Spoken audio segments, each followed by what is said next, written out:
اگر باہو باوہاب ہو جائے، وہ اپنے مقصود حیات کو پالے اور اپنے خالق و مالک کی حضوری میں چلا جائے تو یہ کمال ہے۔ علماء صاحب کا جو خودی کا تصور ہے وہ بھی یہی ہے، خودی کی جلوتوں میں مصطفی، فتوے لگ کے مر جائیں گے۔ خودی کی جلوتوں میں مصطفی، خودی کی خلوتوں میں کبریائی، زمین و آسمان کرسی و عرش، خودی کی ذات میں ہے ساری خدائی۔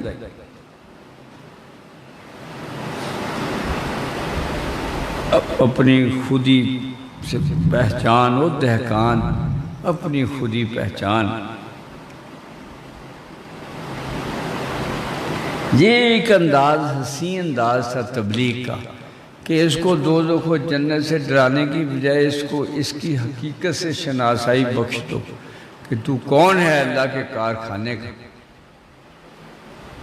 سارے اولیاء کرام یہی کرتے ہیں، وہ اس کو خود آگہی بخشتے ہیں، جو خدا آگہی پہ جا کے تکمیل پاتی ہے۔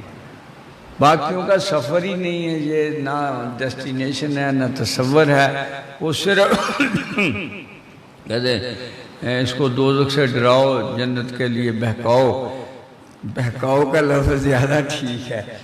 ارے اللہ کا عاشق کسی اور شے کے لیے نہیں پیدا کیا گیا، وہ تو صرف اپنے اللہ کے لیے پیدا کیا، اسی کو یاد کرے، اسی کے لیے روئے، اسی کے لیے بلکے، اسی کے لیے جیے، اسی کے لیے مرے۔ یہ سب سے بلند مقام یہ ہے، جو لالچ کرے ما سوا اللہ یا خوف کھائے ما سوا اللہ، وہ دونوں اس کی شان کے خلاف ہیں۔